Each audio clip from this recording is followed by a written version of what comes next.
Hello, I'm Zach, and this is my video response number 2.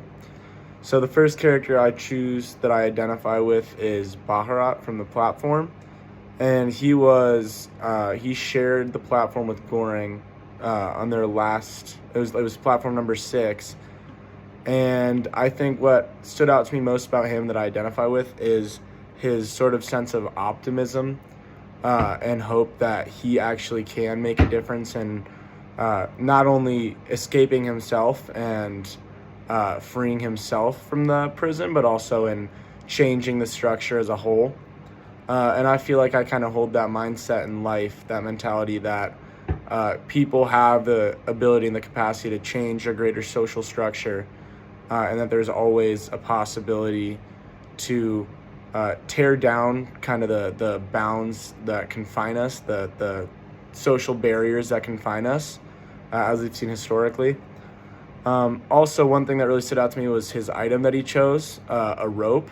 I think this kind of plays into like the ideas of culture capital, because he was kind of the only person who brought like a practical good that could be used to escape, like a rope, compared to everyone else who was using, bringing knives, weapons, guns, stuff like that. And that plays into the idea of cultural capital, because this idea of capitalism, every man for himself, everyone's competing against each other, has kind of been so deeply ingrained into society that we think that it's impossible to coexist and kind of cooperate towards a common goal, such as using a rope to escape. Instead, people are focused on killing each other rather than rationing the food, which is kind of a byproduct of capitalism and the grip it has on society, that everyone is fighting for themselves.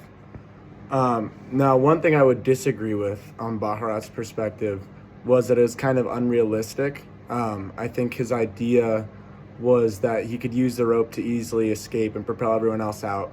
However, it kind of goes against this like common theme of the film, that people inherently are selfish, self-centered, and capitalism kind of feeds off of those vices. And that's what stuck out to me about Trimagasi. That's the second character I chose to identify with from the platform. And he represents sort of the viewpoint of your common citizen, your common worker, working class American, whatever, someone who has seen the flaws of a capitalist system, a capitalist society firsthand, and has kind of been corrupted by it, in a sense, corrupted by the vices that plague, a capitalist society, a hierarchical society. And I think something that really like stuck out to me about that was his frustration with being lied to by the advertisement about a Samurai Plus. And right, that's something we can all experience and relate to. And I think what really made his character so interesting, was because obviously none of us, I hope, have the desire to kill and eat people, but it shows how normal people that we can relate to can react and change after being put through these like intense situations. I mean, I think like being forced to eat your cellmate, in a sense, can be relayed and related to someone experiencing extreme poverty and not knowing where else to turn, which I think is a greater symbol for the flaws of capitalism and how it impacts everybody, how it impacts people, like normal people who would never be driven to these extremes. However, they are, because of the lack of resources they're given. And that's a common theme throughout the film, The Platform, because it shows how people react to being put in these intense situations. Goring and Trimagasi were two very different people at the start. However, as you watch the movie, you start to see the transformation happen to Goring.